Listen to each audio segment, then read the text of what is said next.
Welcome back for Season 2, Episode 3. Thanks for joining me, guys. Today, we revisit the haunted, those among us who've been profoundly affected by the paranormal other. It goes by many names and faces. It communicates, it's intelligent, it's a presence that defies physicality and reality as we know it. And the reports range anywhere from peaceful, happy dialogue with a supposed dead relative to malevolent poltergeist activity and possessions.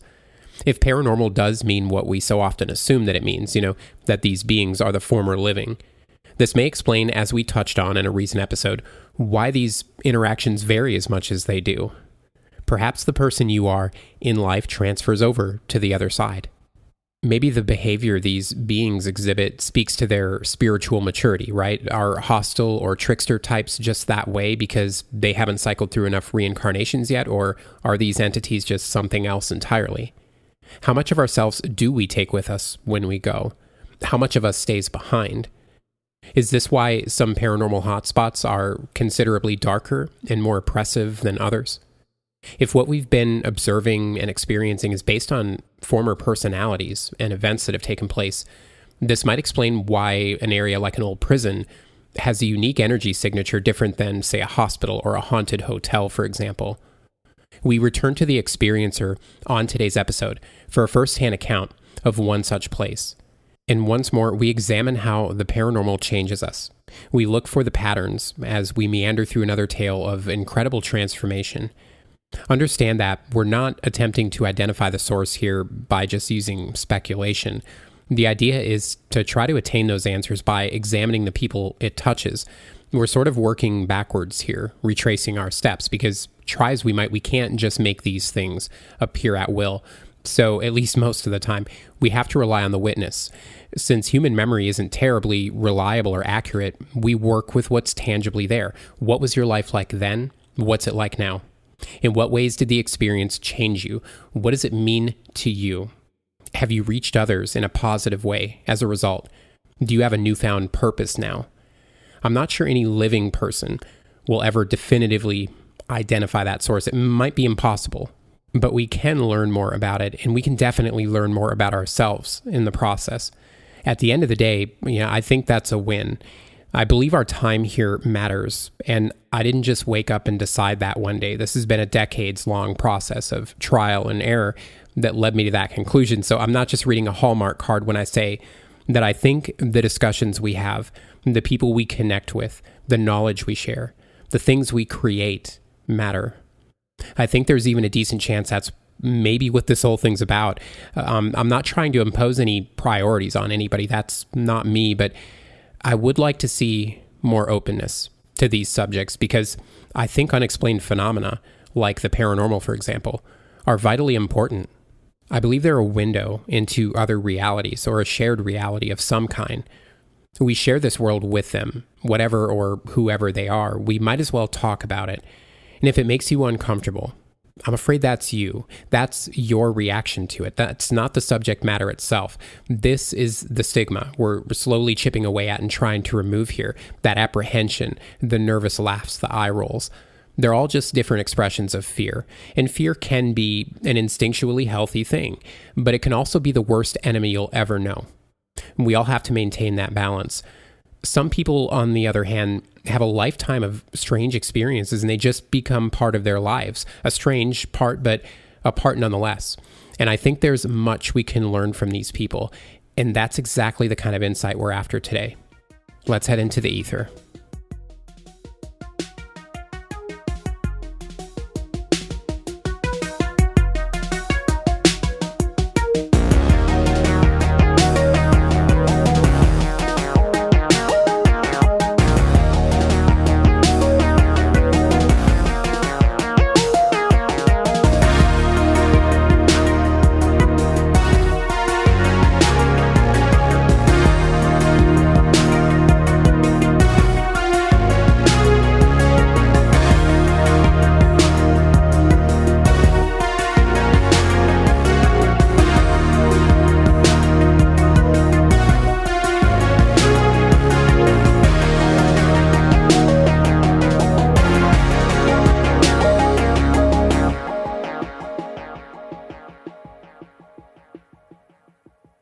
Your father worked in law enforcement and corrections. So when did you take that same path and begin working at the penitentiary there in Eddyville? Okay, I started getting into corrections and law enforcement back in 1997.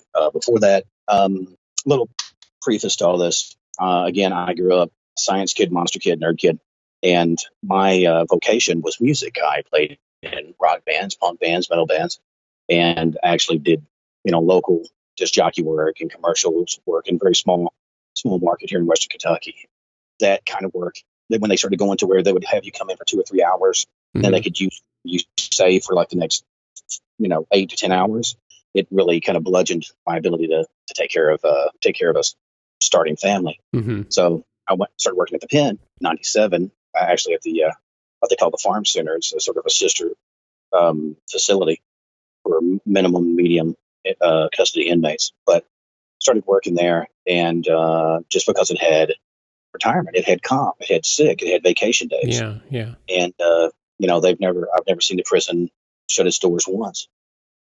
It's like kind of like that rose red, it's forever growing. And that's just the nature of it. Corrections is a big business, especially in the dirt, in the dirty South, as it were.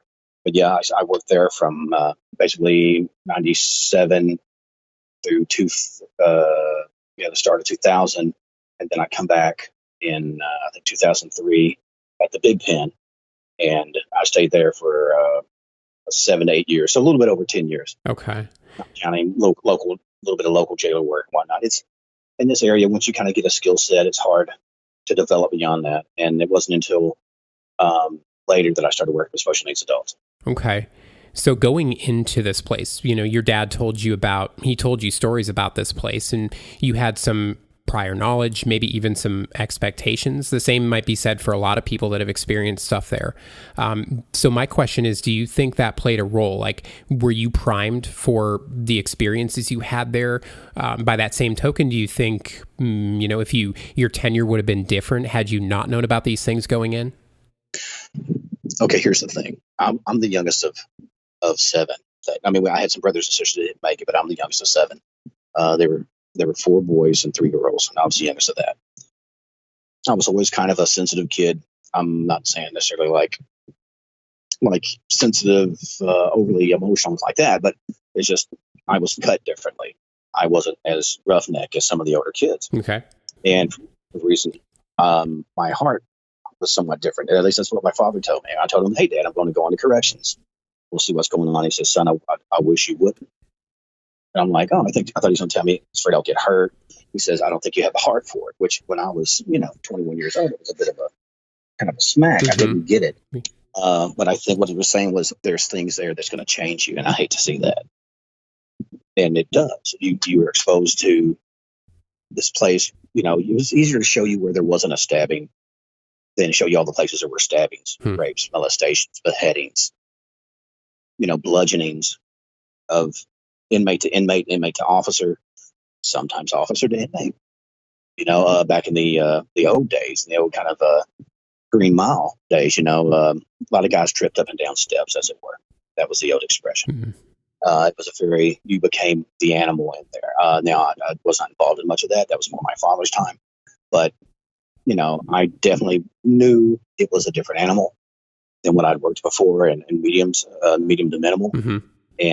But he didn't really tell me about a lot of the ghostly stuff.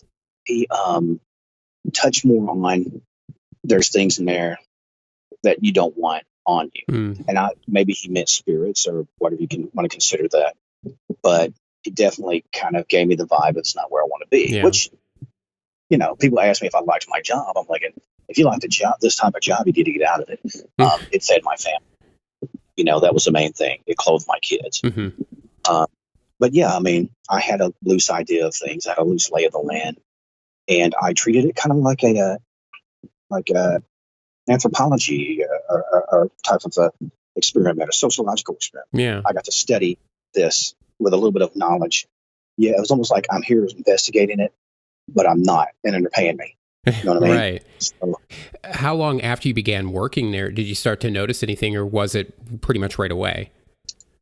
The first thing, now you're talking about my own personal experiences, or your own personal, yeah. My first experience was I was there about a month, and I was working on. You have morning shift, evening shift, and what they call morning shift, which is basically midnights to 7 a.m. because the next day starts at or 11 p.m. It's 11 to 7, 11 and 11. So I was working in a place called Forest Cell House. It was sort of like if you take a Scooby-Doo sandwich, where it's got all the different layers, and you cut it in half and fold it up, and you've got like a row of layers to the side, a middle, and a row of layers going up to the right. It was like that. Yeah, okay. And I was working what was called Forest Cell House control.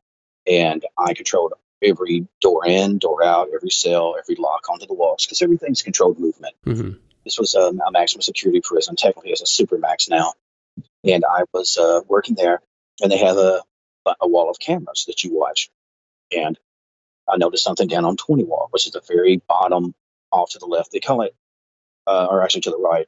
Left side was prison side, and the other side was river side because we have the Cumberland River. It was easier to teach, newbies know where everything is. So you had prison side and river side. And down Riverside, on 20 Riverside, I saw sort of like a wavery, almost like a mirage from the heat coming off the ground in midsummer. Okay. And the more I watched it, the more it kind of got more cohesive and almost spherical. And inside of that, a slow, like an ember type glow began. Okay, I'm like, that's really weird. So the officer was up on the top walk, and I see this kind of grow. It comes further down the hallway, and it starts giving off its own light. It's not like a light shown on the wall. It's like its own incandescent, like a filament. It's extremely weird. I didn't see any arms or hands out the window. I didn't see it. Did not put off a shadow, and it glue there, and it come toward to where the camera was at the end of the wall. It kind of started doing like a figure eight, like from left to right, kind of figure eight, and then it kind of whipped toward the camera.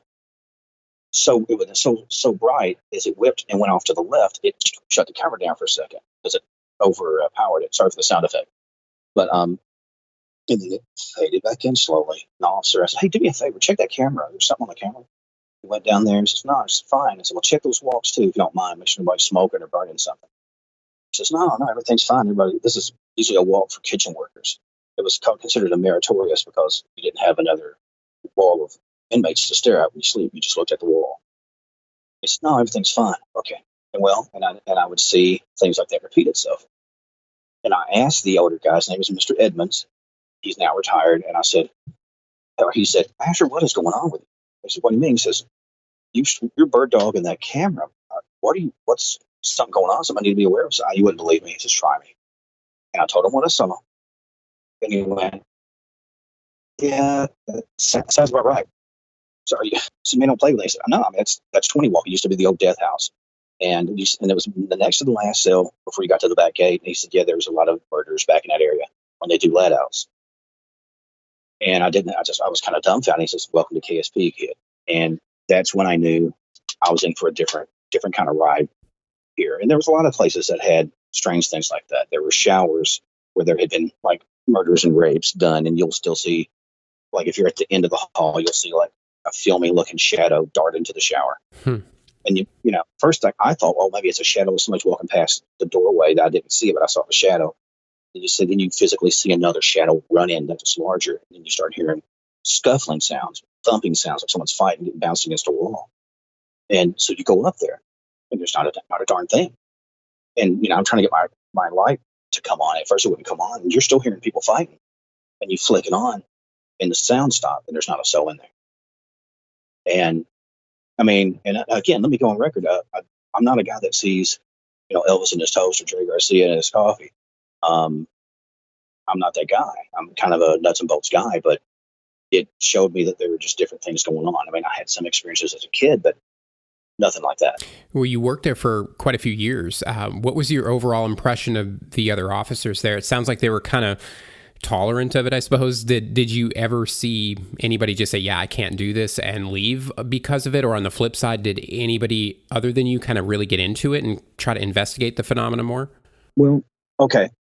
All right. Two or three fold question. Mm-hmm. Did I see anybody leave that place? Yes. Okay. There was a lady that was working the same thing. Basically saw what I saw, but whatever it was morphed into almost like a large skeletal head, like a rotten looking skeletal like looking head in the camera. Okay. And she was gone. She quit. I've had guys, same thing in the old hospital.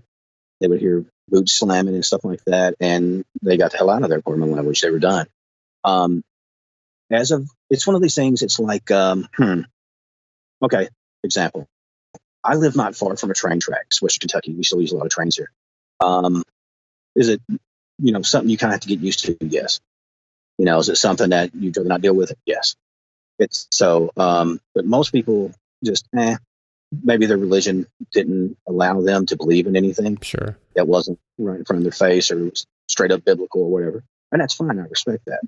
But I was the kid that's like, well, look, if it's staring you in the face, something's going on. Mm-hmm. And if it's not just me and it's 5 or 6 other people who haven't sat beforehand and discussed what they saw, and I've already got my stuff wrote down and said, tell me what you got. And I go, I'll hold this up and said, this is what it sounds like you're talking about. And like, how did you know that? I had a lot of that. So I became sort of the paranormal scribe for KSP. And not everybody liked that, and it wasn't even a thing that I had meant to write a book. I put all this together just because I thought it was interesting. Mm-hmm. I had been doing paranormal investigations like as a straight up team through the Caldwell County Paranormals, a team I started here since 2006. But before that, I'd been studying phenomena and reading on this phenomenon since I was 9 or 10 years old. I was kind of like that weird Pugsley kid that would come to the library and say, hey, do you have anything on spontaneous combustion, ESP, and maybe the rites of exorcism? That was me. Weird kid. I was a good kid. I didn't get in trouble. That was just my thing. But some people would kind of joke. I'd hear the Ghostbusters theme, and I'd okay, that's cute. And they knew that they couldn't mess me with it. That's just Asher. So some people would kind of joke, but then they would come after the lieutenants or the captains and say, hey, I don't want them to laugh me out of my room. I'm up for a promotion, but let me tell you my story. Yeah, interesting. So for somebody like you, growing up, you experienced unusual stuff. You've continued to experience strange things into your adult life, obviously. Part of the reason I do this show, obviously I want the answers as much as anyone else as far as what they are, who they are, what our connection's about. But, I find that by looking at us, the people that have been affected by it, we can really learn a lot of insight there. And it's pretty fascinating for me. So how have these things affected you on a personal level, like at your core? How have these things changed who you are fundamentally? When I was exposed to things, when I saw shadows, when I saw almost an 8-foot cloaked image float into my bedroom when I was a little boy, it felt like the sensation of the air being sucked out of the room, and it got deathly cold and stunk. All I knew to do was to grab, it was back in the days we had an old house with a light and hanging from the ceiling with a little cord. Mm-hmm. It kept coming closer, and I couldn't get past it. I couldn't get out a window, so all I knew to do was start singing, Jesus loves me, this I know, right? Yeah. And I grabbed the light and I fall down, covered up. I was 9 or 10. What the hell did I know about this kind of stuff? Yeah. I'd never seen anything like that. And I laid there, and it scared me to death. My friend who had spent the night, never spent the night again. He's also the friend. I had a friend who also saw the UFO or large object movie. But it really scared me. I'm talking, I would go to sleep with little Bibles by me. I would make, like little, paper crosses and stuff. It scared me. Did really your badly. Friend that slept over, did he see that thing too? Yes, he did. Interesting. We don't talk about it. He won't talk about it. To this day? This day. Wow. To this day. And I don't follow them, but I'm that. It's like, you see the memes where it's like, hey, they've had 18 people, 36 people disappeared here. 18 of the bodies were found. And then you see them run into the house. That's me. Mm-hmm. But it's not because I'm tough or I'm brave. Once I started studying, I would read books like by Hans Holzer and Eric von Daniken about UFOs, and I would all these different type of things about spirits and mythology and what different beliefs thought, and different cultures thought. And it gave me a little bit of a hold of going, well, most of these things should not be able to hurt you if you don't give them power over you. And at this time, I was a bit more religious. I've become a bit more of an agnostic, especially our oldest son, Joseph, who actually had to go to Thailand. We had him for 7 years, and unfortunately, he died of a seizure. And I lost a lot of my faith. But I still have the knowledge. So I'm sort of, begrudgingly believing in an afterlife because I hope to God or whoever to see him again. But the stuff that I saw, it scared me, between that and having a love of like monster movies and Kojak the Night Stalker and the old movie, the old Gargoyles movie, stuff like that. Those old made for TV movies. Always had an interest in the dark side, but it scared me. And then once I learned how to study it and kind of understand what was in the shadows, it didn't scare me anymore. And that's when I started investigating. But I had to. I was going nuts. I was like, I can't live like this. I can't live in fear every day. Yeah. And that's what happened. And that's how I started doing my own little investigations of going to, like a hangman's tree where there had been a lynching here many years ago, going to the little witch's grave in Marion, Kentucky, which that's a whole nother story. There's so much stuff here. And then I became that guy. That was my identity, just as much as a young guy, as being a musician and being an artist and all that. That was just a part of me. I could not deny that any more than anything. Right. And in your investigations, Steve, have you found that when you've looked at the paranormal, it tends to look back at you? Is this something you've found to be the case in any of your research? Oh my God. It's so funny you mentioned that. I was actually going to say, the more certain roads you go down, you always hear about, going down the rabbit hole and whatnot. In my brothers and my sisters, even my parents, addiction was an issue. Drinking alcohol. My older brothers partied a whole lot. But my compulsion or an interest or whatever has always been learning about the paranormal. Maybe at another time I might have been a magic user or a practitioner of some level. In another life. Maybe I was. Who knows? Maybe. But yeah, I do think you can get so deep in it that you can't see past whatever's going on and just enjoy life. Yeah. If you spend all your day or all your night in graveyards, you're not going to have a lot of other time for other life events and things. So it's almost like you're in the mob if you've ever seen The Sopranos. Yeah, sure. You do your thing, you do your stuff, you deal your whatever, you put it on the shelf, you hang that hat up, and you go home. I'm freshly a granddad. My little girl's, or my little grandbaby, she's like 9 months. Oh, congratulations. So I can't be, thank you, but I don't want to be, Count Grandpa. Sure, as cool as Grandpa sisters were, I have to not scare the straights. I don't want to throw that stuff at that kid too early. If the kid has an interest, I'll be there. Yeah. Kid has an experience, I will be there. I know I have personal experiences. I have personal beliefs about what spirits are. I honestly think it's just the extension of the human chi, the life energy that we all have, and that appears to leave when we pass.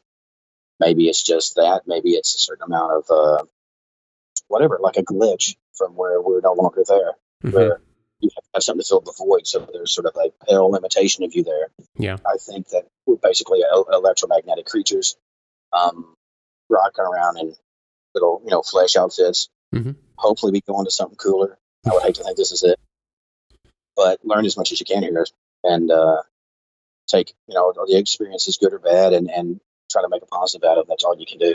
Yeah, very well put. And that's actually a perfect place to wrap this one up here, man, because I didn't want to take up a whole lot more of your time. And we definitely covered the areas that I wanted to. I have a feeling you have a few more stories and we might be able to get you back on here and talk about those. But for now, what is your website there so people can go and check out and support the work you're doing? Totally. Well, my main website, it's all lowercase and together, and it's steveeasher.com. That's steveeasher.com, and that will take you to links to all my books, which you can also get those through Amazon. You can find out about the show House of Asher, which goes through Spreaker and YouTube, and is also on Paranormal UK Radio globally. And it also got some pictures, some EVPs of some of my investigations and all that. I don't know if it has any links of like my coast appearances, but it's got everything on it. And it's always, I'm still on Facebook. I'm on Twitter, Instagram.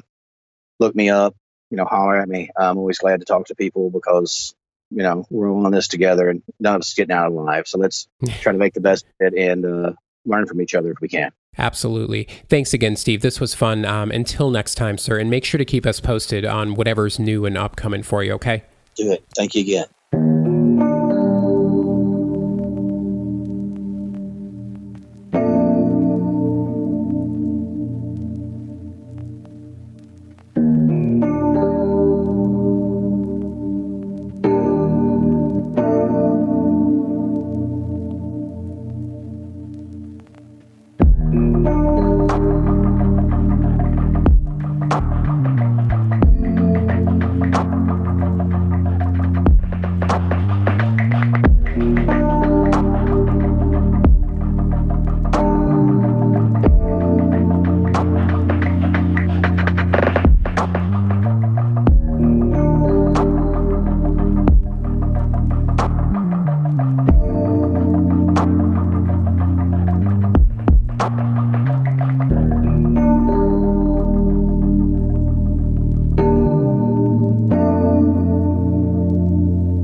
Thanks again to Steve Asher this week for making time and sharing his story with us.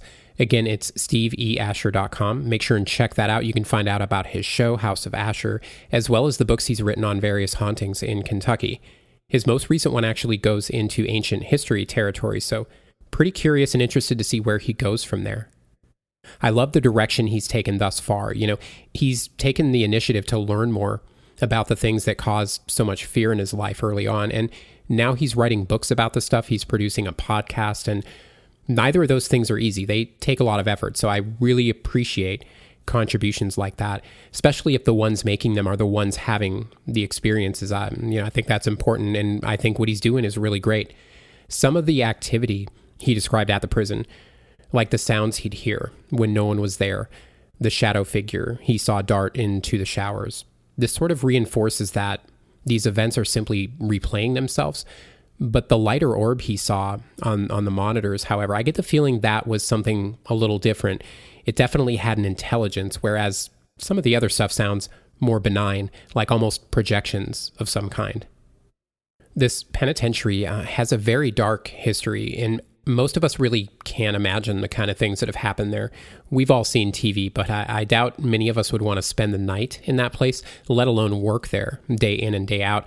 I think it takes a special type of person to fill that role, and I have to give him credit on that one. That would be my own personal nightmare. So good on Steve, and frankly, everybody that works in law enforcement, corrections, the military. I have a big family, and many of them have served, currently serve, fought in wars, died in wars. I have a couple of cousins that work in corrections currently as well.